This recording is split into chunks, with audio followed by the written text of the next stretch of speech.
Mariko Johnston is joining me back on the show today. I've been plagued by a couple frustrating topics that I wanted to find the right person to talk to them about. One is the perception of truth, and one is the perception of common sense. Both of those things are very subjective, in my opinion, and have the basis of causing a lot of potential frustration in our lives because we put so much weight on perception of truth and perception of common sense. So today, Mariko and I are going to talk about those two subjects, how we approach them, what we feel about them, and how we honestly feel that there is a lot of mistruth in these ideas. So it's yours to figure out. Hope you enjoy the conversation. We'll see you on the other side. But first, a message from our sponsor. Our healing journey can be difficult and might feel lonely at times. That's why I love sound baths. When we can get together in a community, we intrinsically support and feel supported by others. And that combined energy can help us go deeper into our own healing journeys.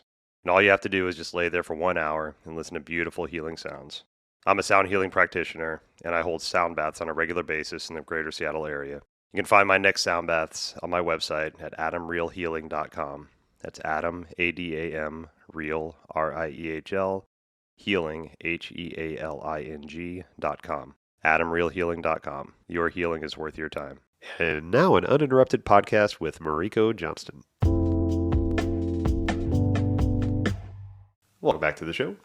Today I got a returning guest. My homie Mariko Johnston is on the show.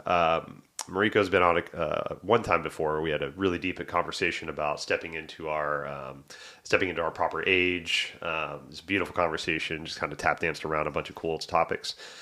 So today I have Mariko back on again, and we're going to talk about the myth and the frustrations behind perception of common sense and truth.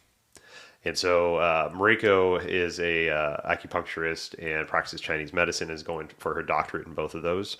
And we just have great conversations. So I love just throwing a microphone in front of you, throwing a topic, and we'll just see how the fuck it happens. Right? Sounds good. So the myth of common sense and truth, those are terms we all hear a lot of, and I think in the more recent years have come into a bunch of scrutiny.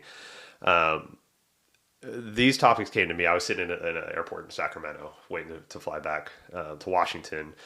And I was flipping through social media, and I saw somebody post something about common sense and how it frustrated them that this person didn't recognize the common sense that they felt they should. And that made me start to think, well, what the fuck is common sense, right? Common sense is something that causes a lot of frustration because we feel that everybody should have some modicum of common sense.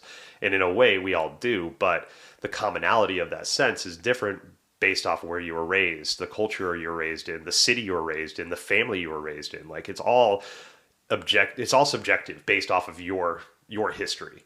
So to feel that everybody should have some sense of unified common sense, I think is really building potential frustration in a lot of our lives. And I remembered my dad, when I first moved out to Washington, I called him one day and I was complaining about something. Washington's very different than Texas, right? There's Southern hospitality in Texas. I grew up saying yes, ma'am, no, ma'am, yes, sir, no, sir, opening doors for people, like shaking hands, all that stuff. And when I moved up to Washington, when I said yes, ma'am to somebody, I almost got slapped in the face. My tips were severely garnished because of using yes, ma'am, and no, ma'am, yes, sir, no, sir, until I figured that out. And I would get sideways looks when I tried to hold the door for people. So I'm like, okay, well, clearly all these people are fucking assholes, right? And so I was talking to my dad one day, and I'm like, there's no fucking common sense up here. Nobody has common sense. And my dad told me, and my dad never really dropped knowledge on me. He wasn't like the wisest man, but he was practical. And he told me one time, he's like, well, your assumption that everybody shares common sense shows your lack of common sense. I'm like, oh, fuck, man. All right. Okay. Valid point.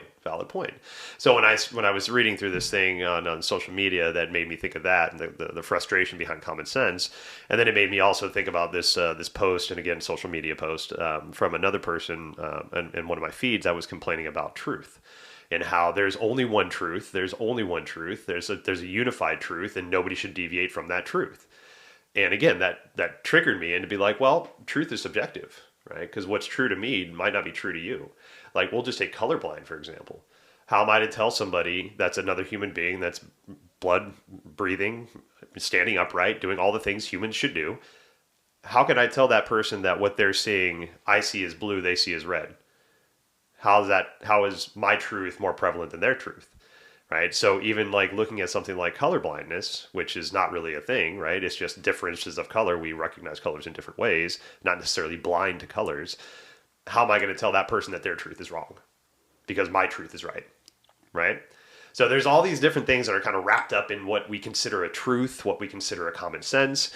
And so today we're going to talk about how frustrating that is and how some of that can be misguided and how we can maybe look at that in a different way. Right. So first off, we wanted to start by defining the words common and sense separately, and then we'll combine them together and then kind of look at some of the commonalities and some of the differences between what this actually means and what these words together pretend to mean. So, Mariko. All right, so I'll start with common. I got two definitions for you here. I think both are appropriate. First is occurring, found, or done often. Common. Mm-hmm. Okay. The second is shared by, coming from, or done by more than one. Okay. All right. And then sense, an ability to understand, recognize, value, or react to something, or a general feeling or understanding. Okay. All right. So you'll have to put those back together for me, see what we get there. Right. So what we have as far as common sense, the two words together meaning, is good sense and sound judgment in practical manners, and that's from the Oxford Dictionary. And then from Wikipedia, it's sound practical judgment concerning everyday matters and basic ability to perceive, understand, and judge. Basically, exactly what you just said. So I agree in the idea of common sense, right? I agree with the idea that there is a commonality in the way that humans live in essence. But if we try to say that 7.5 billion people have the same commonalities and that we should all recognize those things and act in kind, that's a great idea, but I don't know if that's realistic or not. No, and I would ask you, can you read that definition one more time? Because there was something in the first one that just really triggered me that there's a judgment there. Exactly, right. And this is the two words that are used here that basically blow up the definition of common sense. Good sense and sound judgment in practical manners. Well, that's what got me. So now, who is to define what is good Right. or what is sound? Right, exactly. And then that goes to truth. Yep. And, you know, if we just take music for an example, right? So if you take music that is made from, let's say, the Asian cultures, Eastern cultures, and music that's made from Western cultures, when we here in the West, we hear a major chord that makes us feel happy, and it's a joyous chord. It's something that's really nice. But a lot of times in Asian cultures, a major chord might be something that you hear at a funeral procession. Sure. So it's not always associated with something beautiful and fun and great. It might be something that's sorrowful, but that's based off of where that origin came from, right? The culture of that note came from over there. The culture of this understanding of this note came from over here. Right? You know, I'm totally going to get off topic here, Please. but this is so fascinating to consider. And I was just talking to someone about this a couple weeks ago. Yeah. That in Western music, between two notes, we have a half note. Okay. So we only say that there's 2 points. To our mind, we only say that there's 1 point that exists between those 2 points.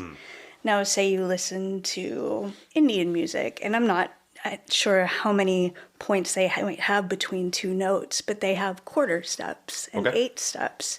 So they hear different gradations of the difference between these two notes, where we only hear one. I don't know. I just think that's so fascinating to consider. But do you think that's like, is that a cultural thing? You know, like we're trained to hear music in that kind of way, whereas in different cultures are trained to hear music in more mathematical kind of ways, maybe? That's probably part of it. I love that you chose the word trained. Exactly. Right? I just think it's fascinating to consider, like, how we can view the same thing, say music, right, and see so many different variations in the same thing. Well, you know, in that example, it makes sense to me because the culture of Eastern continents, the Indian, Asian, things like that, are much, much older than the Western continents. And so those let's take like eastern continents like Asia and or the Asian continents and India. They have a deep, rich history in math, in all this like esoteric kind of knowledge. They're, a lot of the founders, if you will, in those areas of this understanding, like language, Sanskrit, right? Different forms of mathematics, geometry, calculus, all that stuff, So that's been really deeply entrenched in that kind of knowledge in those ancient ways for thousands and thousands of years, only newly brought over to the States once we colonized and, took what took basically the continent of North America, didn't give any really understanding to the indigenous folks there at that time, and understanding of what their like understanding of math, astrology, things like that are. They might have had this huge, deep, rich history, which I know a little bit about, and I understand that Lakota tribes and a lot of the tribes out here did have a good, vast understanding of astrology and some mathematics that maybe we don't understand, but when we colonized, we basically said, no, get all that shit out of here. We're just going to take over what the Europeans understood, and we'll take that. And so, there is this, maybe there's that separation of, we don't need all these middle, quarter, eighth notes, all this shit like that. We're just going to, play with the whole notes and maybe half steps and stuff like that, Well, and then I would also think, too, that it might be the whole dualistic nature that our Western civilization is kind of founded upon. Whereas if instead of looking at two notes, we were looking at the concept of good and bad. Right. We don't have all these gray areas in between of good or bad. It's either black or white. Right. Right. Right. Whereas you look at some of these ancient cultures and it's not so dualistic, right? They might see black, white, good, bad as one and the same thing, and there's many different variations in between. Definitely. I think a great example of that is the Bhagavad Gita, right? So the Bhagavad Gita is a beautiful scripture. It's taken from the book, the Mahabharata. And in the Bhagavad Gita, it's basically it's a story about how Arjuna, one of the Pandava brothers, that is lamenting the war that they're about to start with their cousins, and Krishna is his charioteer and is driving Arjuna out in between the two warring sides before the war starts. And Arjuna is like, I can't fight my brothers. I can't fight my cousins. This is my family. These are people I grew up with. I played with. I played hide and seek. We learned together. We did all these things together. And Krishna, being the omnipotent man or being that Krishna is, says, hey, look, basically, no, it's not ideal to kill your family. But right now, in this world, in this realm, in this life that you're living, you've got to make a choice, right? So either you kill your cousins and then their evil ways, right? Or they're going to win and they're going to conquer and rule the world in a different way. So what you're doing right now by vanquishing them, by killing your cousins, by killing your family, you're freeing them of the karmic debt that they've incurred in this life, right? So it's almost like, yes, I understand what you're doing, what you're potentially doing, you consider to be wrong, but there's a greater good. There's a greater sense of understanding, right? So there, again, good and bad, right? So in the greater karmic sense of good, you're vanquishing these people that have accrued bad karma. And so you're letting them free of their debt of karma so that they can be rebirthed into this world in a different way, in a more wholesome way, or maybe with the lessons that they've learned, right? So even with that right there, the good and the bad, right?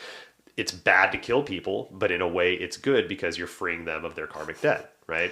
You're stepping into your archetype, the warrior, to not let people mess with you, mess with your family, do bad things, do wrong things, right? Again, subjective, bad and wrong. But you're taking that stance, knowing what the consequences are, but you're doing it for what you feel is good, right? And so, again, like good and bad, right? We have this idea that good is light, good is warmth, good is happiness, right?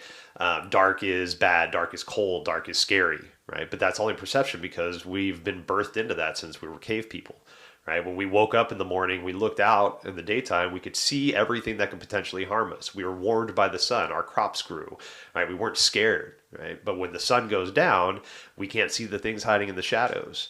We didn't have fire back then, right? So we got cold, we got scared, we huddled in our caves, right? What was that noise? Oh my God, darkness is scary, darkness is evil, darkness is bad, right? But in a lot of ways, darkness is life for a lot of animals and a lot of beings and a lot of creatures. And they can't survive in the light, so they survive in the dark. So to them, darkness is good and light is bad. I think you said the all important word about a minute ago, and that was perception. And Right. and what it all comes back to, whether we're talking about music, good, bad, common sense, Right. it's all about perception. Right. And then we get into this idea of, well, whose perception's right? Right. Exactly. And then there again is that judgment. Yep. And that's, I think that's where a lot of these, like, cultural, racial, religious, all these skirmishes, wars, and adversarial moments come from, because I'm right, you're wrong, right? I have the commonality, I have the common sense, you clearly don't. And that's such a frustrating thing when we really break down and understand that there is no commonality. Like, there's commonality in the sense that we're all alive, we all breathe, we all have skin in some kind of way, we all have some kind of hair, but even that's not common. There's people born without hair, there's people born without skin, there's people born without fingernails, there's people born without eyelashes, right? There's no real commonality, right? And to call the person that is born that is non quote unquote common, uncommon, or unique, well, there's probably another person born out there without eyelashes, without half their nose, without whatever it is. There's all these other ways we can be common. It's just not the mass acceptance. And so then commonality turns into outcasting, right? If you're not common, if you're not one of the common folks, the common people, the commonalities, then you become outcasted. And then that's a whole nother fucking, psychological, thing to have to conquer, to be ousted by family, to be ousted by community, to be ousted by all these things because you're not of commonality. Sure. So I don't know. I think there's a lot of potential frustration that can be removed if we just look at this and just stop using it as a scapegoat. It's almost become a scapegoat, like truth, commonality, common sense, all these things. It's like, oh, they should fucking have common sense. Well, who taught common sense? Is there a common sense class? No. Common sense is like, okay, so familial common sense. If I talk shit to my mom, she's going to hit me with the fly swatter. That's fucking common sense, right? In my household, that's very fucking common sense, right?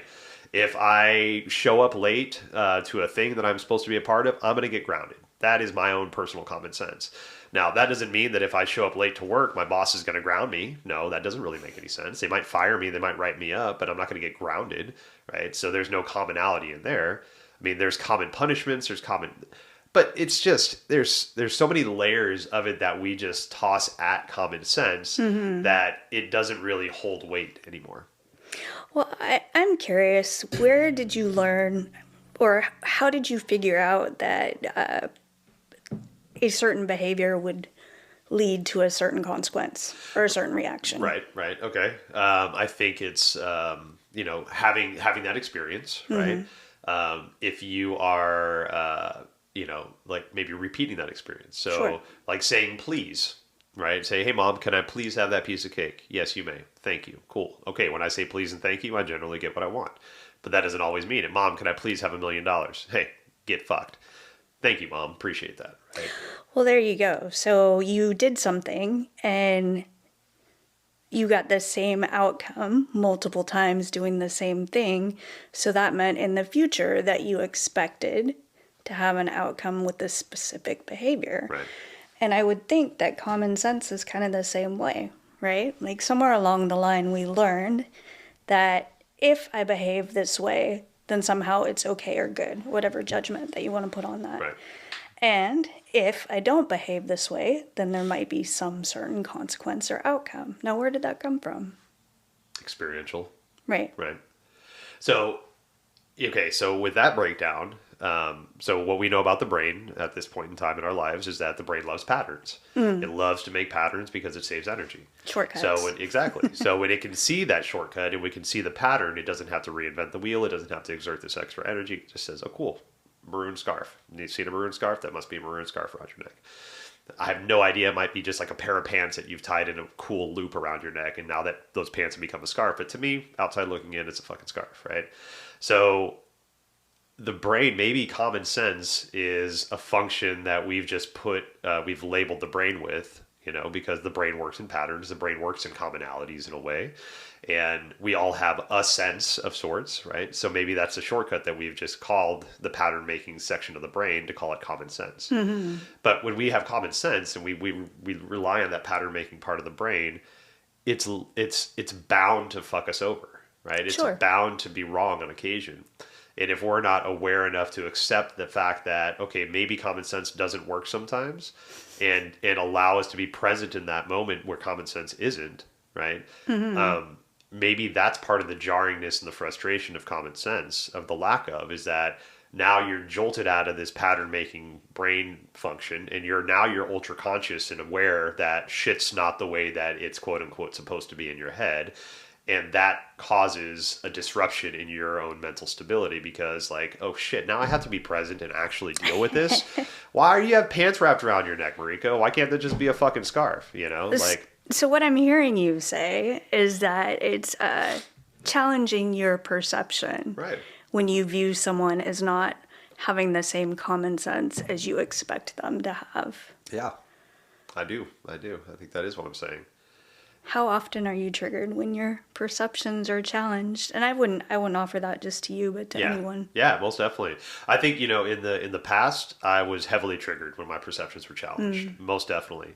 I think now, in the more recent years, just with different mentalities and being aware of this as a thing, right? You can't be aware of something. You can't like fix something if you're not aware of it, right?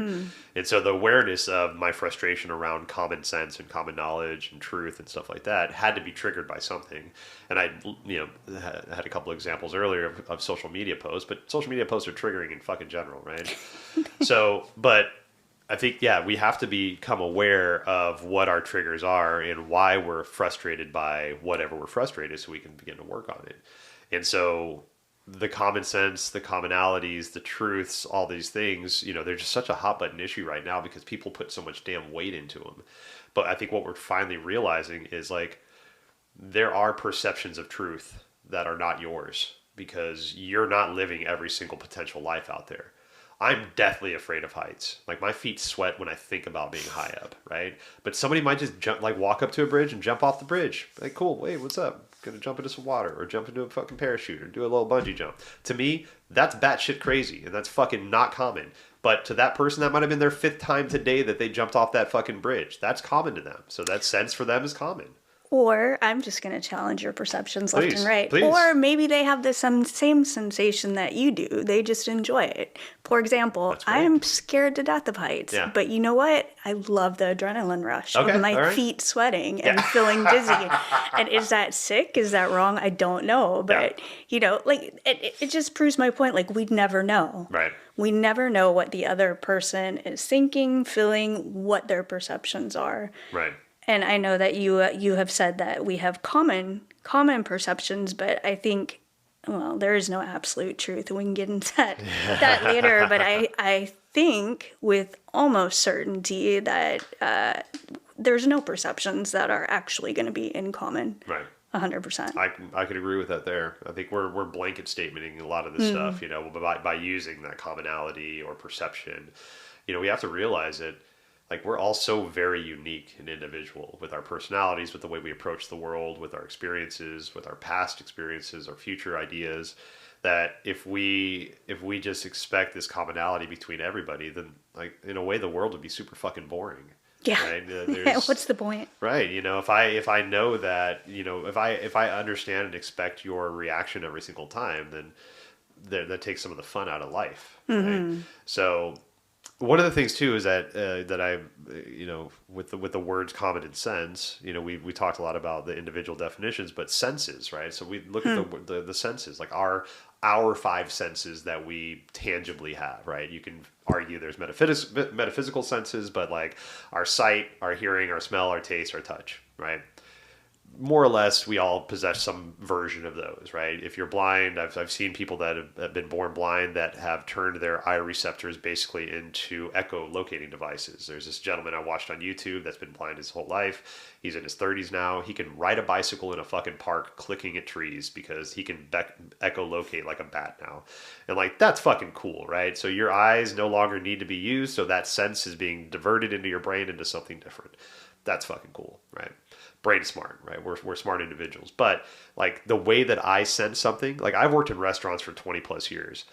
My feeling sense is going to be way different than your feeling sense. I've been handling hot food and knives my entire life. I can grab a 200-degree plate and be okay with it, whereas you might grab that plate and be like, oh my God, that's fucking hot. I can't touch it, right? So there you go. There's commonality and senses are already blown up, right? Because what's hot to me is not hot to you. What's cold to you might be really, really cold to me, right? The way that we see, we talked about color blindness, the way that we hear, all these things are very subjective to the individual, right? And so... I'm sorry, I was going to argue too, or not argue, but question the idea that maybe it's not even just common to the individual, but shoot, I lost my train of thought. No worries. I was going to say it also hinges on time too, because our senses are fluid. Right. Yes. I Yeah, like my night vision is horrible. My day vision, it's all right. You need read glasses.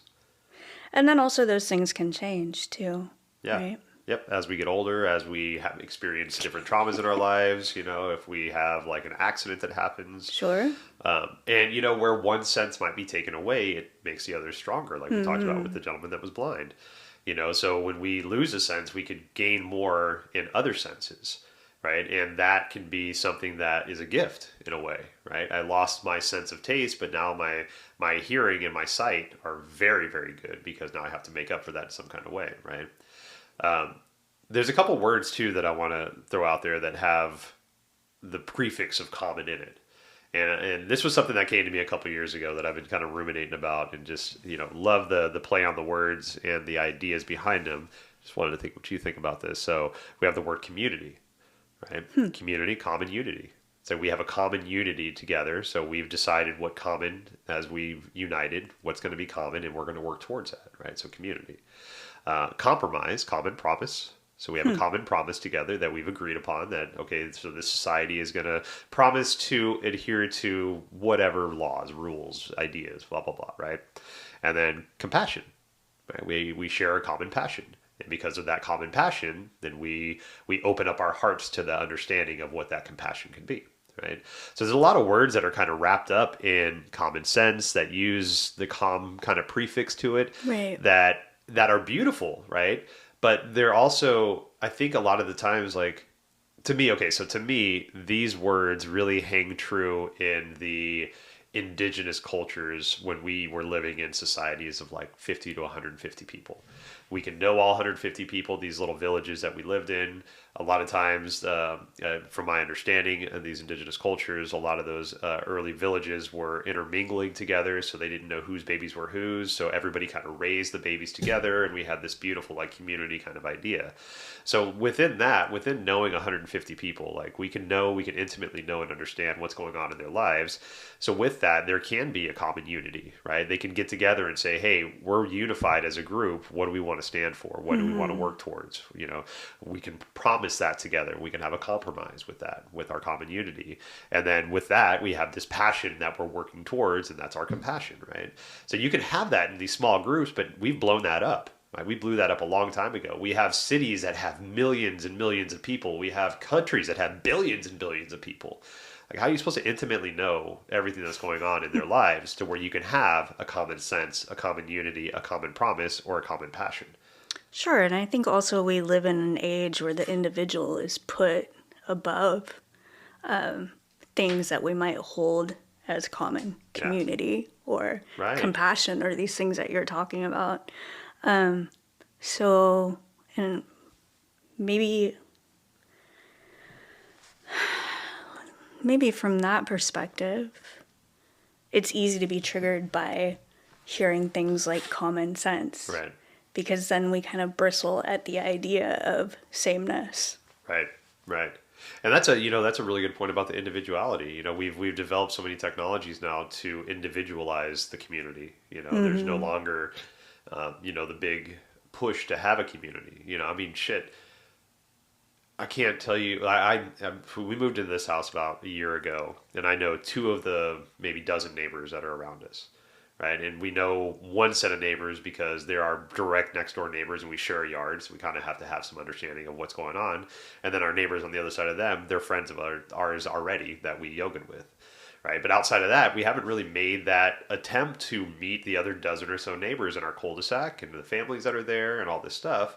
In your community. In my community, exactly, right? You know, and those people are there. I'm sure they're loving. I'm sure they're very open, but I haven't given them the time because we're so used to now being individuated. Mm-hmm. Like, gone are the times now where there was like, you know, a community drill, a community hammer, a community ladder, right? You know, you have this, like, why does every single person need a ladder? I don't do enough projects around my house to justify owning a fucking ladder. Mm-hmm. But if my neighbor 2 doors down had one and we were cool, you know, I'd bring him a cake, borrow his ladder, give it back to him when I'm done, right?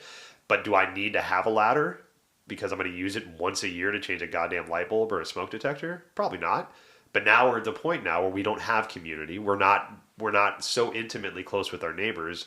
Now we have to have all the individual commodities. I have to have a drill even though I've used it once in my entire life. I have to have a ladder. I have to have a lawnmower even though my lawn is the size of my fucking thumb, right? I can't just borrow my neighbor's lawnmower and just give it back to them a little bit later, right? These are all things we can do, but we've just individuated life so much. We've gotten away from the commonality of it, right? So to continue to lean on this commonness, this common sense, this community, this all these commonalities, when we're clearly moving away from it, sure, it breeds that frustration. But I think the other side of that is there's, you know, as much as we're getting away from the commonalities of things, I think it shows how much we need commonalities. Oh, I would 100% agree with that. Like, we can't solve all the world's problems. Like, we were talking about this before we hit record. You know, we're talking about self-work and how, like, you know, our brain loves fucking problems. Mm-hmm. It loves problems. But when the problem is you're spinning your own wheels because a lot of times we can't separate ourselves enough to look at what we need to work on. We need to have some kind of mirror or somebody to help us with that stuff, right? And so if you're trying to solve your own problems, you're going to work yourself into this weird fucking circumstance where your brain feels like it's doing a lot of work and a lot of benefit, but you're not getting any progress because you're basically just reading the problem over and over again without getting any progress. That's right. You know, so having that separation, having that community, having somebody bounce that back to you, having somebody trigger you, you know, those are the ways that we start to work on ourselves in beautiful, deep ways. Yeah, I would 100% agree with that. I don't know. I think if we're always by ourselves, like you said, we could think that we're doing all this work on ourselves, or, you know, unknotting these knots or figuring out the problems that we have. But even if we were, say, achieving that, you can't ever test the actual work or progress that you've made until you know, hit the pavement and you go out and you start interacting with other people. Yep. So, yeah, it's just pointless. Yeah. And, you know, so some of the common senses that I've kind of broken down when I started to think about this is how we develop our common sense. So we have, this is just a brief little list that I came up with. I'm sure it's not complete. But we have cultural common sense, right? So what culture you grew up in. We have class-based common sense. So if you're upper, middle, lower, whatever class, right? There's very much differences in common sense. There's household common sense we talked about earlier about Faye with the fly swatter, and then there's the regional common sense that we have, right? All in even subsets of all that stuff, right? Like I said, it's not like a vast list, but let's take cultural common sense. You know, like, so cultural common sense in America or in the West, right? If you're eating pasta, you have a fork and a spoon, right? Maybe just a fork, right? But you're not eating it with your hands. That's bad table manners commonly, right? But if you go into a Middle Eastern country and you're eating pasta, a lot of times you're eating it with your hands, and it's a community dish, right? There's this big plate that's put in the middle of the table, and everybody just takes their fingers and they just grab from that and they start eating, right? That's common sense to them. Mm-hmm. Like, if I showed up at that meal with a fork and a knife, they'd be like, "Get the fuck out of here, guy! Like, what's wrong with my fingers?" Right? You know. So again, that's you know, cultural common sense. Yeah, you have class common sense, right? So I grew up very poor, and if we didn't clear our plate, then we couldn't leave the table, right? And that was very common for us. Mm-hmm. Whereas I've gone to friends' houses when I was that age, and they were very, very well off, their parents were, and it could be a half plate of food. They're like, "Dad, I'm done. Cool. Throw it in the garbage." right? Throwing away half their food. In my house, one, you wouldn't leave that plate. Two, mom would yell at you, and probably you'd be eating that the next day because you have to finish your meal, right? We can't afford to just throw away a half a piece of chicken, right? So again, that's common sense based off of what class that I'm in, based off of what household that I was raised in, based off of what region I was raised in. So there's all these things that I think we take for granted as being this overarching, everybody understands this. And there's a Japanese mentality called Shoshin, and it's basically translates to beginner's mind. Mm-hmm. And so, what's one of my favorite concepts, it was introduced to me in really, really early on in my spiritual path. And basically beginner's mind is saying that if you approach every situation with your successes and your failures from previous, you're limited by those successes and failures. But if you approach something with the fact that this is your first time approaching it, you're taking all your experiences away from it, then there's beautiful magic that can happen within that, because you're not held back by your successes. You're not held back by your failures. You're opening your mind up to any possibility, because the human that is approaching this problem now, even if you've approached it before, has different qualities, has different mindset, has different skill set, has different understandings to approach this now. Right? So if we just look at that and be like, well, I failed at that before, so I'm going to fail at it again, so I'm not even going to fucking try. Okay, let's not do that, and let's approach it even with the failure that you could have had last time, right? That might work this time because you're approaching it a different way. You might be in a way, say that, this screw couldn't get out of the wall, and because I wasn't strong enough to get that screw out. Well, now I have a screw gun. Right, so I'm going to approach it again. Still, it's a screw. I still have a screwdriver. It's just now electric, and now, boom, I get that shit out. Right? Mm-hmm. But if I just said, well, that screw's in there forever, I'm never going to get it out. I've tried before. Fuck it. It's just part of the wall now. Then it just is what it is. That's fascinating to consider, this idea of beginner's mind. And is it beginner's mind, or is it actually approaching the situation without expectations? Because I would question, is it possible to ever step outside of our experiences, all that's come before and how it shaped us? And let you hit your head and have amnesia. Is it really possible? There's also this idea, and I don't know if it's a Zen, it's a Japanese idea, that we come into this world and it's like we're this block of untouched clay. Okay. And every experience and interactions that we have over our lifetime somehow shape us or leave their fingerprint on us or indent us and change us. And no matter how much we'd like to be back to that pure, untouched block of clay, we're never going to look exactly the same when we first started. So it makes me wonder, can we ever approach something void of our perceptions and experiences? And I would offer it's likely we can't. Which then brings me around to the other thing that you brought up in the beginning, and that's perception of truth. Right. And what is truth. Yeah. See, I think even though so I agree with what you're saying, because whether I personal experience, no matter how hard I try to dismiss my previous experiences, they're always still there. Mm-hmm. Right? So I think there's a lot of truth to what you're saying, but I think when you try to approach it with that idea of beginner's mind, you're acknowledging the fact that these are all things that could be potential outcomes, right? This has worked for me in the past. This has not worked for me in the past. But you know what? I'm still going to look at those as options and not let my previous judgments of the way that these processes worked or didn't work cloud it. They'll definitely fuel it. There's still that idea of, okay, so I tried to unscrew that screw and turned it to the right. That didn't work. Okay, so I'm going to try that again. That still doesn't work because righty-tighty, lefty-loosey, right? So if I want that screw out of the wall, I've got to do something different. So I'm going to turn it to the left, right? So yes, you can still have those ideas, but I think it's the practice of consciously saying, okay, even though I know that these worked and this didn't work, I'm still going to approach it with those all as still options. Sure. So what I'm hearing you say is you're challenging yourself to step outside of your expectations. Yes. Could we not apply that to quote unquote common sense? Yes, I think so. I think so. because that's that expectation, right? And one of my favorite quotes, I think it's from the program, the AA program or something, but it's expectations are resentments waiting to happen. Mm-hmm. So when we expect something to happen, we're setting ourselves up for a failure, for somebody to not meet those expectations, and then for us to be like, well, fuck you, right? Mm-hmm. Why didn't you do the thing I expected you to do? Well, they're not you, right? They're not you. They're not going to have the same understanding as you. So expecting that thing to happen is going to draw on a lot of resentment and frustration that's potentially waiting there. We're just waiting for you, And okay, so there's another aspect of this I wanted to that just popped in my head. I was talking to a friend recently about music and the perception of lack of soul in music now, right?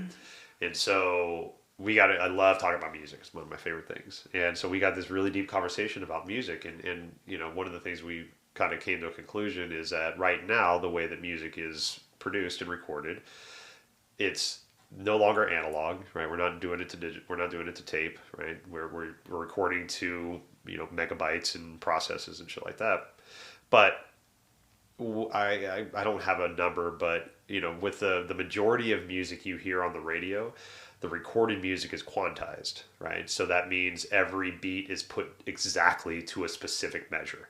There's no misbeats, there's no mismeasures. Everything is quantized, snapped to the 1, snapped to the 2, snapped to the 3, snapped to the 4, right? On top of that, we also have auto-tune, right? So now if you even miss a note in your fluctuation of vocals, auto-tune bumps it right up to where it needs to be or down to where it needs to be, right? So you have all this technology now that is perfecting, in a way, music, right? And so it's mathematically perfect now. But with that perfection, we've taken what I perceive as the soul out of music, because if you look at somebody like D'Angelo, who was really popular in the 90s, D'Angelo popularized a style of drumming called the drunk drummer, where he wouldn't quantize his beats and he wouldn't always be on the 1. Sometimes he'd be on like the 0.7 of a 1. So instead of do-da, he'd be do-da, love D'Angelo. Right? It's just like a little off, right? It's just a hair off on one side or the other. But that added so much volume and soul and a beauty to his music, right? And so now we have all these musicians that are, for all intents and purposes, the pop songs are exactly what they need to be. They've got formulas now. They've got fucking computer programs that you can put your song into and it'll tell you how popular that song will be, right? It's crazy, right? So, but we've taken the human side out of creation of music. It's all now perfect, quote unquote. And so my correlation of that with common sense is that if we all have common sense, if we all had this commonality of sense, that to me would be just the same as using autotune or quantizing our life, right? And that would be so fucking boring for you to always do what I expect you to do. Right? Wouldn't for it you be, to always though? say what I expect you to say, like where's the humanality in that? Where's the humanness? Where's the soul, I guess, in that? Sure. Right? Well, I think I was listening to you speak about music, and the first thing that popped up for me is it sounds like we're making it very structured. Right. Definitely. Very, very structured. Yep.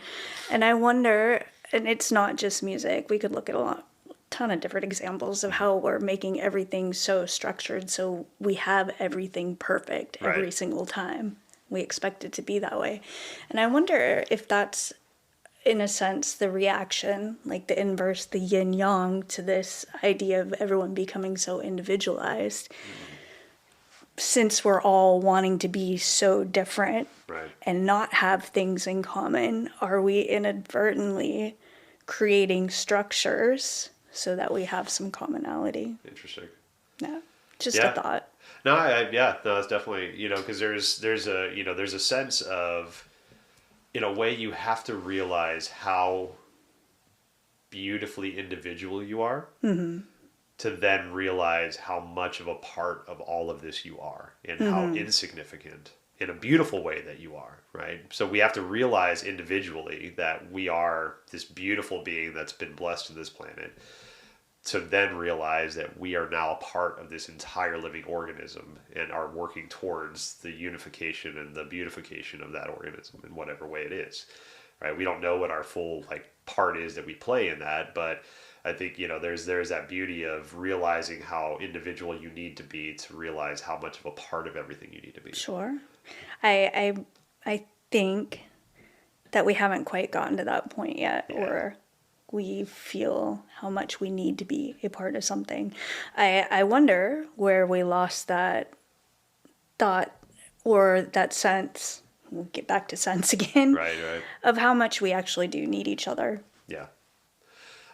Yeah, there, with the, a lot of the inventions we've had over the past 30 plus years, the internet, cell phones, messaging, different services, things like that, in a way, it's given us the opportunity to be wider with our reach. Like I can talk to somebody in Pakistan right now if I wanted to. I could call them, text them, email them, Facebook them, social media them in some kind of way. And that's great. Like back in 100 years ago, there's no way, right? That's like, maybe we could phone call and we can get an operator that might put us through in a day or two and we'd figure it out. We'd send a mail, send carrier pigeon, whatever the fuck it is.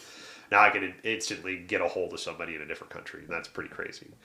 So in a way, like we've opened up a lot of the opportunities for the technology to widen our reach, but I think in a lot of ways it's pigeonholed us too. It's pigeonholed us into thinking that now we don't need the community because we can find our own community. We don't need, to know and empathize with all the people of the world because, we don't have that same, like, okay, so when you meet a human in person, and you can see, touch, feel, experience all that stuff with them, I think it's different than meeting somebody virtually, I would think so, yes. I mean, if you consider the term resonance. Okay.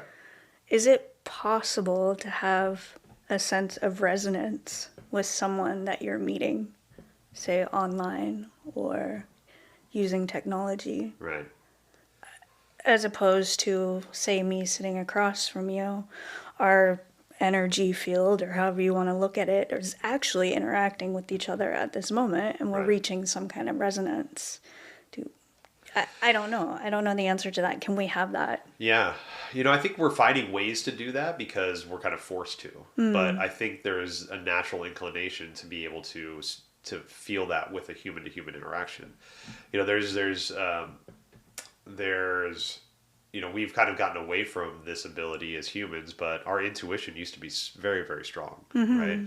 And intuition is just in the sense of also like, I guess our senses too, right? So there was a study done a while back, and an inadvertent result was taken from the study. And I can't remember the initial reason for the study, but basically the way it was set up was you had a person that was running the study sitting in a room behind a desk.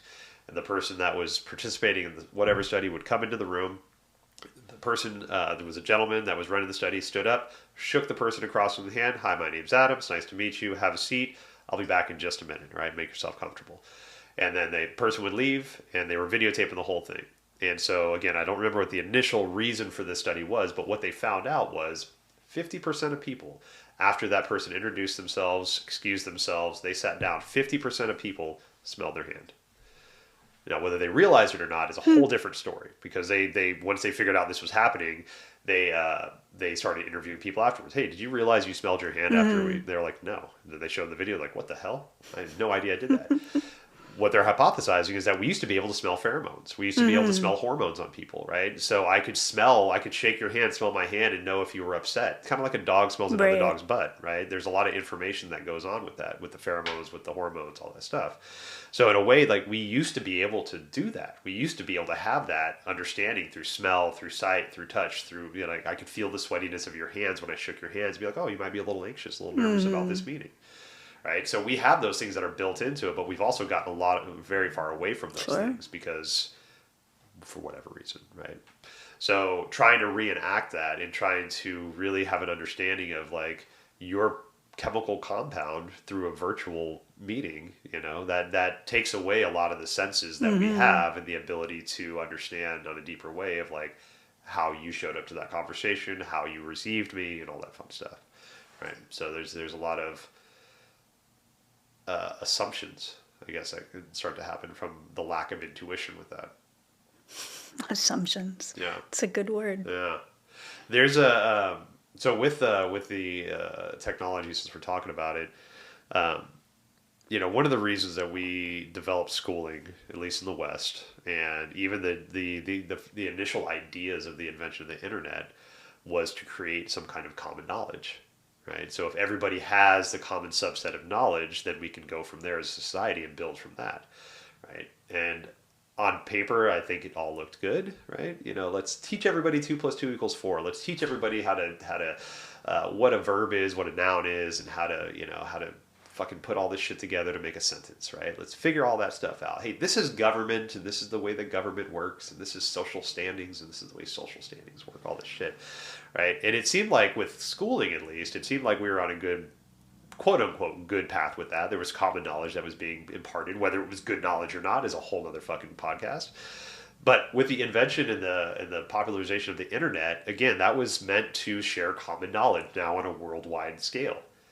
But I think in a way that's blown up massively because now the commonality we've now realized isn't there. There's no real commonality. Mm-hmm. And what we consider knowledge is very subjective, right? So you can find websites about all kinds of things that claim that they are factual, like the flat earthers, for example. We'll take an abstract, obscure idea that's non-violent, right? That's non-racial, right? So we'll take flat earthers. There's enough information that these flat earthers have found that make them think that they are right? They have all the information that they need, even though there's information that's very, very tangible out there that blows up a lot of what their beliefs are. Mm-hmm. That is still common knowledge to flat earthers, right? And so that knowledge base for them doesn't matter what you introduce, they're not going to change their idea of what their knowledge is. Right, so I think in a way we've expanded the idea of what knowledge can be, and now giving people platforms to build their own common communities within that knowledge base. That if it's we have those echo chambers that we get into. That if you want to find information on the internet that supports your view of some kind of way, there's somebody out there that will support it. But do we want to always just feel like we're the right ones, right? So I think with the internet we've expanded the idea of what knowledge can be. We've kind of blown up the definition of knowledge because it turns into something that how you perceive the information that's coming at you, and it's taken a lot of the commonality out of it. Mm-hmm. So now it's anybody's game. That is a thought. Yeah.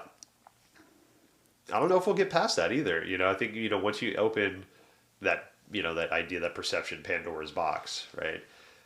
I think maybe these are tools to show us how absurd that our thinking could have been to think that there is commonality between anything, right? When you get 7.5 billion people and all their opinions and all their ideas and all their voices all together and give them a platform, I think that's what we realize is that, fuck, yeah, we all have blood moving in us and we all poop and pee and sleep, but outside of that, I think we're pretty much fucking different.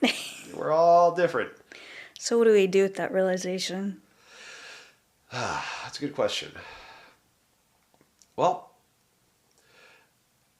I think it's always interesting to be a witness of change.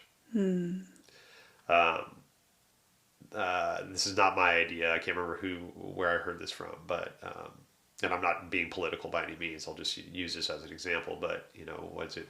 This is 2022 now. So in 2008, Obama ran for president. 2008. Right. So 2008, Obama ran for president. Right. Change. Ran on the basis of change. Right. The political posters. There was that red, white, and blue kind of like faded face, and it said change underneath. Right. Very pivotal posters.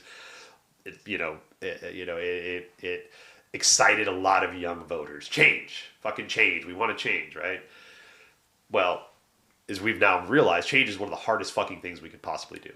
People don't like change even though we need change. So the point this person was making was, okay, so what was that? 15 years ago, we ran on the basis of change. 14 years ago. Let's change this world. Let's change this country. Let's change our ideas. Well, in a way, we're in the midst of that change. Mm-hmm. And change is cumbersome. Change is awkward. Change is fucking difficult. Right? And that's what we're experiencing right now. We're experiencing a lot of difficulty in this world, in this life, in this country. But that is the part of the change that's happening. right? We're witness to the change. And when we can become witness to it and understand that we might not agree with everything that's happening right now, but that's the part of the change that needs to happen, right? I don't know if you've ever changed as a human being, right? Every day. Right? You know, and what I found is when I have these big movements and these things that I'm working on personally, and I want to change about myself, a lot of times the thing I want to change, that personality trait becomes stronger because it doesn't want to go. Like my ego, for example, like the cockiness, I guess, of my ego, right? When I try to get rid of my ego and try to do work on that, it flares because it knows that it's on its way out, right? So it's trying to kick and scream and show its importance, right? So a lot of ways, like we have to identify the thing we need to work on and then brace ourselves for the flare of that thing because it wants to show how much of a part of this world it wants to be, even though down deep we know that this thing is no longer serving us, right? So are we in that midst of commonalities as well, where we've hung so many hats on the idea of the commonality that now as it's moving away because we realize that commonality is not really a realistic thing? Is it now like, are we holding on to that idea because we're like, no, there needs to be commonality. There needs to be some common sense. There needs to be common knowledge, common schools, common fucking anything, common interests, right? Could be. That's boring. It is boring. I guess I wonder if sometimes these big changes show up to magnify for us the understanding that change is actually going on all the time. Right. And we don't like it. Yeah. Just a thought. But I've said this before, but on this show, but we go through the biggest change we'll ever go through in our entire lives, and we're in our most vulnerable state, right? When we go from inside our mom's belly, we're covered in amniotic fluid, we're swimming around in that bad boy, we're not using our ears, we're not using our lungs, we're not breathing through our nose, we're being fed intravenously through a tube in our stomach. Everything's dark. We have a little bit of understanding of hearing, but we're hearing it through amniotic fluid, so it's muffled and it's different sound. Then all of a sudden you're flipped upside down and all the water around you leaves. You're like, what the fuck? Oh my God. And now you're going headfirst through this cave. And it's like, holy shit. Now I'm fucking, there's brightness. And there's this light that comes out. And I'm out of this cave. And then all of a sudden these hands grab me and took the cord out from my stomach that I was being fed from. And now I get slapped in the ass. And now I'm breathing and screaming. I've never used my voice before. What the fuck is that thing? And now I'm breathing through these orifices in my mouth, in my nose. And my eyes are burning because I've never seen light before. You're here. Huh? And you survived. The biggest change in your entire life. The biggest thing you'll ever go through. And you're fine. Right? So why can't we just... not why can't we? Can we please understand and remember the fact that we've done this before? And that, in a way, like in my idea system, I don't like to use the word beliefs, because beliefs people die for, ideas we can change. But in my idea system, I've been reincarnated into this body and for a reason. And if I'm so adherent and adverse to all these things that are changing around me or that are being triggered around me, and I just cower from that all the time, and I run away from it, not cower. We all have our own reasons for stepping forth or stepping away from things. But if I'm constantly moving away from all these challenges in my life, in a way, for me, I'm not living to the life that I was set to live. Mm-hmm. There's, again, in my idea system, after you die, you go up and you meet with your spiritual advisor and you set up the life that you want to live next. You talk about how you did in this last life, good, bad, and indifferent, what you want to challenge yourself with this new life, what you want to accomplish, and then you move forth into that life. Right? So if I constantly am moving away from the change of my life and moving away from the potential hardships of my life, then in a way, I'm shortcutting this life. I'm not adhering to my purpose in this life. And again, that's for everybody to decide themselves. I'm not saying you should adhere to my belief systems and you should understand what's going on in my head and that should be the common, right? But I think that's when we remove ourselves from the commonality of shit, it allows us to be individuals. It allows us to explore the things that we want to explore. Mm-hmm. But it also gives us the freedom to choose commonality and to choose what common sense or community or compromise or all those things are. And if you choose to move into that, I think that's different than us just blindly touting it. Sure. Common sense. Fucking common sense. Like common sense. Like I pulled up an article, like 43 things that prove that common sense is not always common. Right? And this is just stupid shit, but like not using your turn signal. Right? Okay, not using your turn signal. Here's one for me that I just realized recently. Driving with your bright lights on. Okay? So, of course, you don't want to drive around the freeway with your bright lights on, right? That's just quote unquote being dickish, right? But our car, one of the headlights was out. And I didn't realize it was out until I got into it to drive it away from where I was at, which was about 30 minutes from my house. It's 9 o'clock at night. Stores are closed. I can't get a new headlight. I don't want to get pulled over because I'm driving with one headlight, fucking Jacob Dylan style. So you turn your brights on. I turn my brights on. And both lights were on, right? And so, like the whole time I'm driving home, I'm apologizing to every car that gets in front of me. I'm apologizing to every car that counters me on the freeway. I'm sorry, my lights are on. I'm sorry, my brights are on. But, common sense. Don't do that. But there's extenuating circumstances where I chose to go outside of common sense and do what I felt was right because I didn't want to get a fucking ticket on my way home, right? And I knew that the next day I would go to fucking AutoZone and get that new light, So... common sense, but exception to the rule, I'm choosing away from common sense. So does that make me, does that make me an enemy of common sense?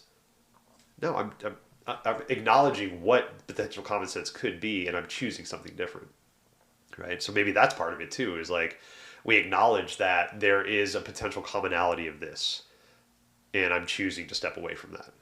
So does that change common sense? Does that change the idea of what common sense can be? Does that make you, again, the enemy of common sense? Are you now an outcast of common sense because you've chosen not to be common with your sense? Fucking hell. Like being rude to your servers on this list. Now, granted, I worked in the restaurant industry for 20 years. You and I both. Don't be rude to your fucking server. But well, unless you're in these specialized restaurants where the whole kitsch is you get to be rude to your server and they're rude back to you. So there's the exception. Right. I think all of this just proves a point that we just have to let go of our expectations to always have the same outcome. Right.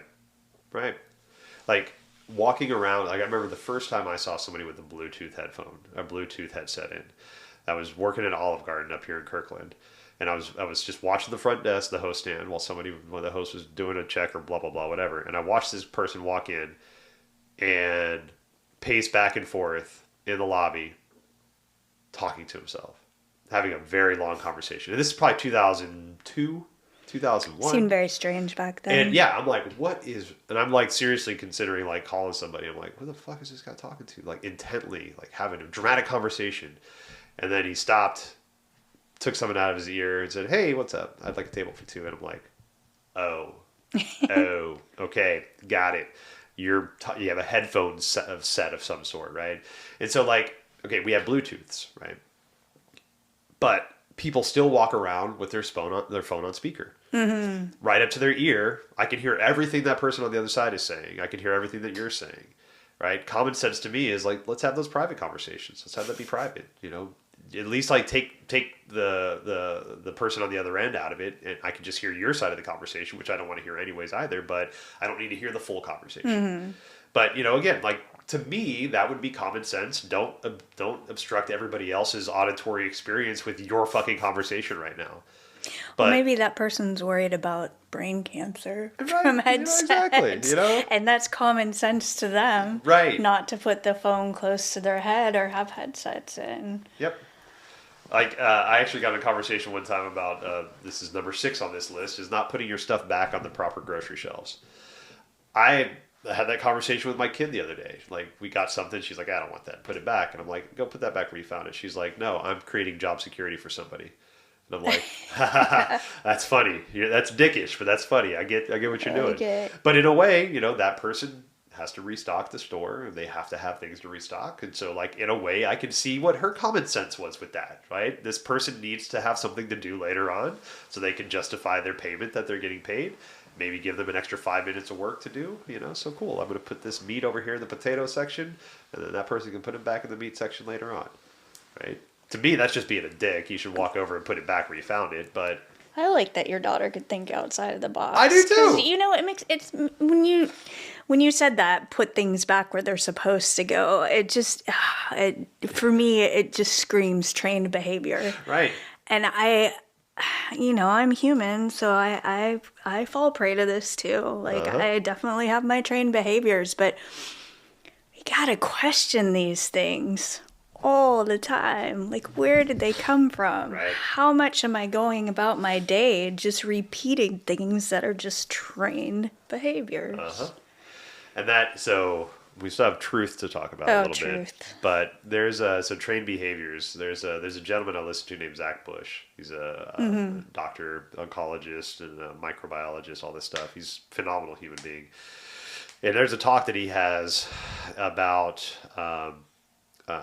trained behavior and about autism.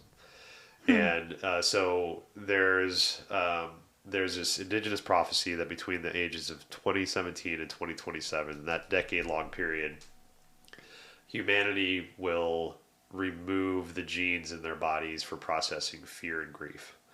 Right? So it's basically going to be bred out of us, the processing of fear and grief. So what is it like to live this life without any fear and without any grief? And so one of his things that he's working towards is this understanding is kids born with autism. You know, so if you look at a child or a person that has autism in this world, they're not following the commonalities that we follow, right? The common senses, the common learning habits, the common practicalities, right? In a way, they're non-trainable, right? And that's, in its own way, it's beautiful. Like, you can't put that child or that adult into a box of commonalities and say, hey, this is how a human acts, this is how you act, because it's vastly different. Sensory understanding is different, their auditory understanding, their vocalization, all these things are different. Not saying that's bad, but it's different. And so with that, and with so many people being now birthed into this world with autism, does that now become the commonality, right? Or are we now not common because of that commonality now, right? So, but with what Zach Bush's idea is that through that indigenous prophecy, maybe this wave of autism, and I don't mean to use the word wave as far as like a pandemic or something, but this rise in the births of autism might be the start of that. In saying like, hey, okay, so these folks that are being born right now, they don't fit into this common box that we have because they're not able to be trained. They're not able to be shown like, hey, by the age of 5, you need to be able to sit down in a circle and fucking pay attention. Why? Why the fuck do we need that, right? Because if you don't do that, then we can't teach the common knowledge in the schools that we've already figured out. That's right. How are you going to learn 2 + 2 = 4 if you can't sit down Indian style? Or sorry, see, there's a cultural thing. Crisscross applesauce and pay the fuck attention, right?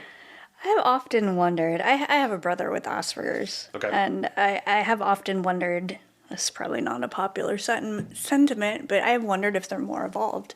Right. People on the spectrum. And I say this, and I'm going to tie this into truth. Okay. Because I know if I want someone's true opinion on something, you bet I'm going to go ask my Asperger's brother. Because he will tell you, no hesitation, exactly what he thinks. Yep. To the point. To a fault sometimes. To a fault, yeah. I mean, I have heard him tell my mom, you look fat. Yeah, right. You know, but if I want an honest opinion, that's who I'm going to turn to. And I marvel at the ability of these individuals to not have to filter everything through their perception and considerations of, what is the truth that I want to tell this person when they're asking me a question, because am I going to hurt their feelings, or do they want to hear this, or do I want to share that? No, it's just so pure. They just answer their truth. Right. So there is a beauty in that. There is such a beauty in that, and not like, I think we get too caught up in not wanting to hurt people's feelings, and again, like when you want honesty, like, don't worry about my feelings, right? Be honest with me. And even the most honest people sometimes hide their factualness and their own personal honesty because they, again, don't want to hurt somebody's feelings or overstep their boundaries or say something offensive. But yeah, I've Monica, one of Monica's cousins has autism, And he is one of the most honest people I've ever met in my life. You know, he will tell you exactly how it is. If he feels you look good with what you're wearing or not what you're wearing, you know. And there's a psychiatrist, Nicole LePera, she's got a great book, how to do the work. She talks about in that book how, in her opinion, one of the most well-adjusted groups of people in this world are toddlers, because they will always let you know exactly how they feel. If they're tired, they're going to be fucking tired. If they're happy, you're going to know they're happy. If they're mad, goddamn, you'll know they're fucking mad, right? Because they don't have a filter. And in a way, people born with autism, Asperger's, and whatever we can consider spectrum, they share a lot of that. There's no hiding of emotions. It's like, hey, guess what? I'm fucking happy. Big smile. Hey, guess what? I'm pissed. That might hurt, right? So there's an honesty and there's a beauty with that, and I think if we can take, a little page out of that book and be honest with our feelings and not try to hide so much, then we can actually live our truths and not be hidden behind somebody else's perception of truth. There's what do you feel about the difference between fact and truth? So when I was researching this, I got caught on those a couple times. Fact and truth. I think that those words are probably used interchangeably quite a bit to the detriment of what I would define as truth. I know when you asked me to have this conversation, I think we started talking about perception of truth. Right. And it's always been fascinating me to consider absolute truth. Is there an absolute truth? And even if there is an absolute truth, can we perceive the absolute truth through the lens of our ego and our humanness? Right. So maybe a fact is something that we can justify as being quote unquote true. Right. For everyone. Yeah. But maybe 2 + 2 = 4. Sure. Is a fact, right? That's common. It's mathematical, right? We've understood that as being factual. But even the word fact, again, taking the internet for example, right? You can find different facts, quote unquote, that support your knowledge bases.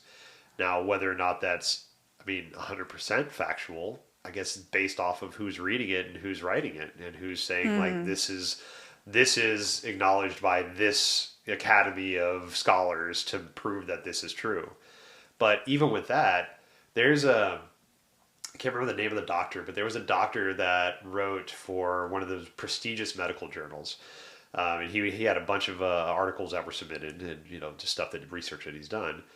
But there was one that he did that was complete bullshit. It was complete false, complete just made up. But he adhered to the criterion of what that journal needed to be able to prove something is true. And he did it just for the fact of doing it, just to prove that he could publish a false paper, right? And so even though we've checked all the perceived boxes of what factualness or truth needs to be, there's still ways around it. Sure. Right? One of my favorite examples of perception of truth right now is the string theory in physics, quantum physics. So string theory or M theory, there's a couple different ways to label it, but is basically the idea that there are countless universes nanoseconds away from our universe, and that they're all tied together in some kind of way, that you exist in some fashion in all of those universes based off the decisions you have or have not made. Right, so there's a universe based off of you not going to acupuncture and Chinese medicine school and continuing on with personal training. There's a universe out there that you're a yoga teacher. There's a universe out there that you stayed in restaurants. There's right? We have all these universe where fucking Elvis is playing next door in my house, right? And for all it's as astronomical and as outlandish as that sounds, that checks all the boxes that quantum physicians need to check to make a viable theory. And that is one of the most viable theories out there. Is it realistic? It depends on who you ask, right? But that is one of the most truthful and factual theories that are out there about the human existence. But if you take that truth to a lot of people, they'll laugh you out of their fucking house, right? There's no way that that's happening and that's real. These guys are fucking full of shit. Unless you wrap it up in a movie, all things everywhere, all at once, or whatever it's called. Right. And you sell it that way, and then how many people have you heard say, it's the best movie ever? Right. Well, that's a really good point, actually. So to bring it back to like the commons and the truths, are we basing a lot of our truths and common structures off of what we perceive in entertainment?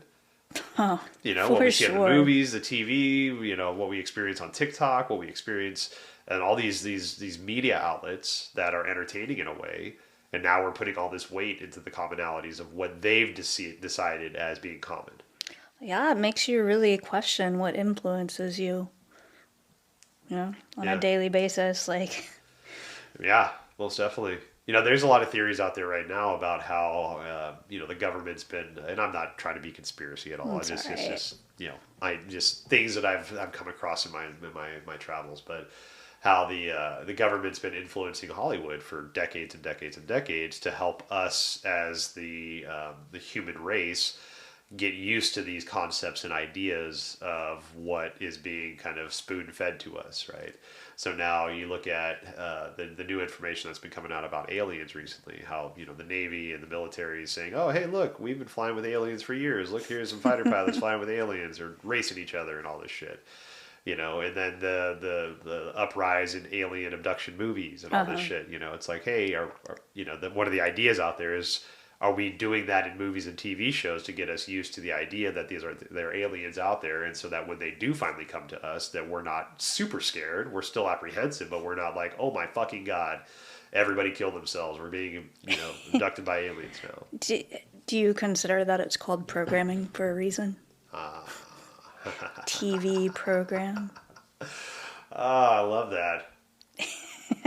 God. Hey, also, this brings up something for me, too. It seems like I went many years without having a TV, and it was very easy to remove that influence from my life. But, gosh, technology is so pervasive now. I can't get away from the screen or something that I might even consider to be programming. It's right there in my face all the time. Yeah. So how do I step outside of those influences? Not really sure. That's one of the things they talk about in Vipassana. Because you've been through Vipassana, right? I haven't. Okay. That's a funny story for another time. So what are the ideas about Vipassana? So Vipassana I've talked about on this podcast before, but in case you haven't heard or don't know or aware of the term, it's a meditation style, and Vipassana retreats are held all over the world, and they can be anywhere from 1 day, 3 days, 10 days is most common. I know people that have sat for months in silence, right? But basically, it's a silent meditation technique where you internally scan the body and you find these sankalpas and all this stuff. So one of the things with Vipassana is that we quiet our mind enough so that we can start to see what we need to work on in this world and what we need to work on with ourselves. And so in a way, it kind of reminds me of that Vipassana mentality to where you just show up on your mat. You show up with the sensations that you have. You send the senses through the body, right? In doing that, like, you're removing yourself from those external senses, right? So with Vipassana, you can't read, write. There's no exercising. There's none of that. You just literally, you meditate 11 hours a day roughly. You eat. You can walk for your exercise, and that's it. You sleep. So when we take away all those sensory stimulants, we're forced to just kind of sit within ourselves, right? And understand why we chase those stimulants, and why I Netflix all the time, or why I listen to music all the time. So, but one of the things they talk about in Vipassana too is that not everybody can live this type of life. Not everybody can just dedicate themselves to their God or their spirituality, their practice. So here's a chunk of time to where you can understand what it's like to do that, to dedicate yourself, to live that monastic or that nun type of life. So maybe, those practices are still out there to give us that escape of removing ourselves from that sensory overload. Like right now there's darkness retreats in Oregon that are becoming popularized, where you can go sit in a room that's darker than you could ever imagine, that your eyes will never adjust to, and you could sit there for 4 to 7 days, And after, I think, about 20 hours, your androgynous DMT starts to kick in because your body gets confused because it's been dark for so long, and you start lucid dreaming while you're awake. Right? And there's a lot of beautiful things, a lot of work, a lot of, a lot of stuff that you can start to do in that kind of work when all those senses are removed from you. So, and when your sight's removed and your body gets confused and all of a sudden things are happening outside of quote unquote normal times, I think there's some beauty in that. It's interesting to think about the idea that we live in a society that we're so overloaded. Yeah. That we have to now seek out deprivation experiences. Some of my favorite right now are the deprivation experiences, like going to the float tank. It's floating in a 200 gallons of water and 200 pounds of Epsom salt in complete darkness for 90 minutes. It's like one of my favorite things to do. Like just completely shut everything off. And darkness so dark that you can open your eyes and still be dark. So you can let your eye muscles relax and just kind of like just be there. But yeah, that's an interesting point. We're so stimulated now that we need to really seek that destimulation in some kind of way.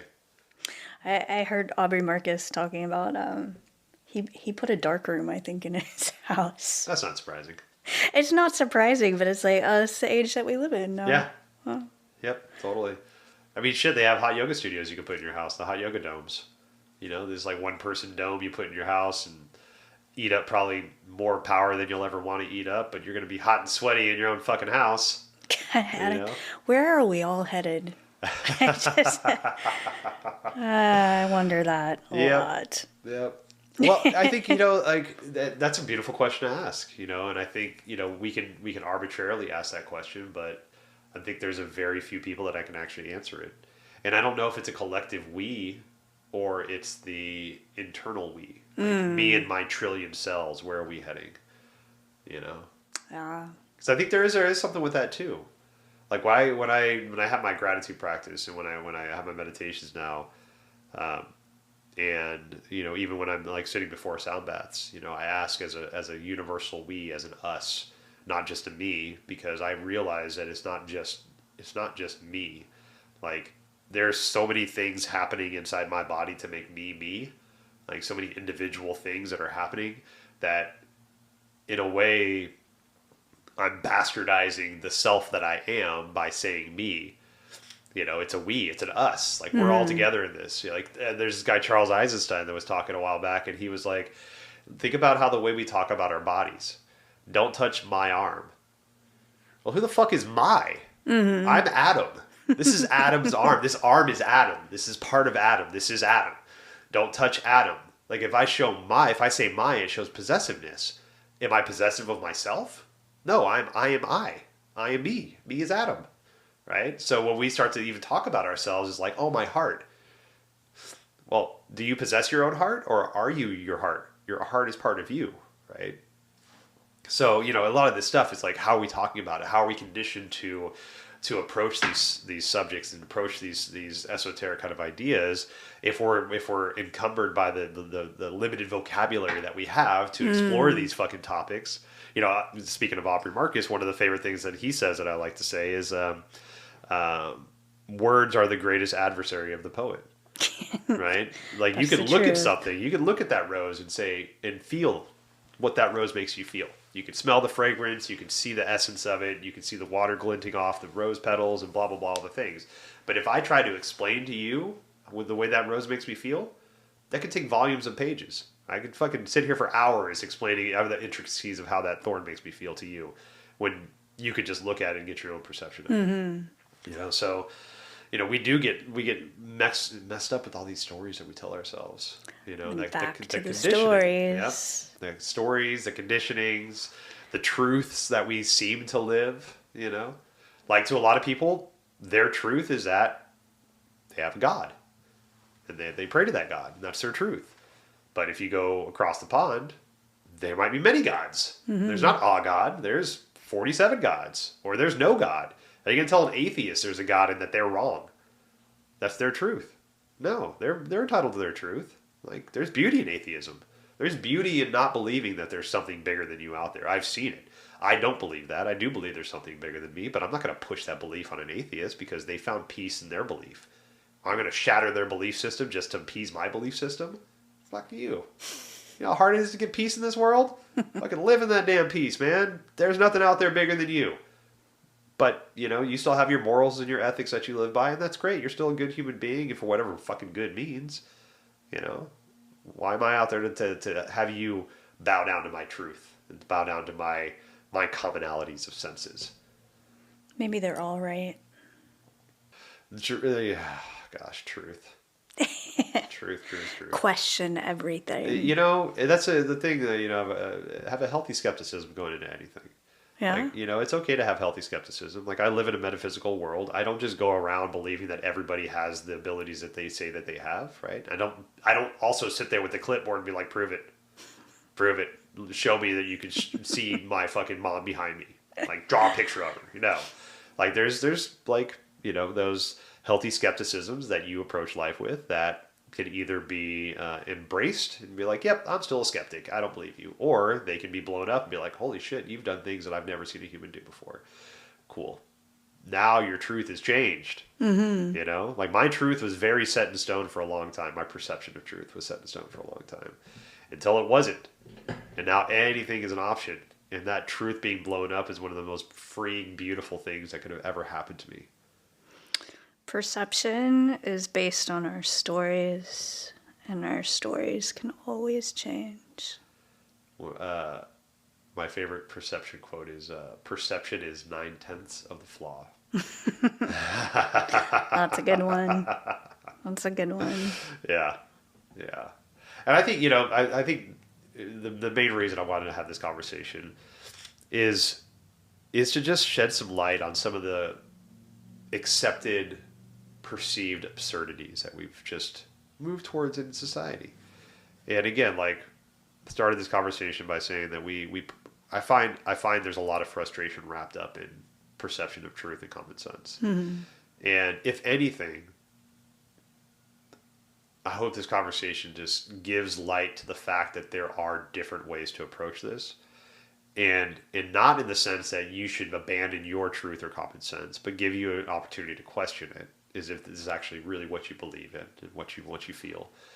But I think to give others the freedom to be the person they want to be and to release any frustration that causes in you. Because we live in a fucking stressful enough world. We live in an anxious world. We live in a depressive world. We don't need to add any more negative emotions to it. So if you can find a way to relieve your frustration by just understanding that somebody out there might have a different perception of this world than you, and that's okay too. And if you don't want to associate with that person, you have the choice to, but to try to force your truth and your common sense because of some righteous thing that you feel is correct, you are creating a lot of bad emotions, a lot of negative, a lot of frustrating emotions in your life. And that's on you. That's self-induced, right? So, I don't know. Turn the page. Open your eyes. Accept that there's a different fucking way out there. You know, it doesn't have to be your way, but also you don't have to follow that way. Continue on doing what the fuck you do. That's right. That's beautiful, Adam. Thank you. Thank you. Well, thank you for always the deep conversation. Appreciate it. Thank you for inviting me along for this ride. Yeah, most definitely. See you soon. Bye, Adam.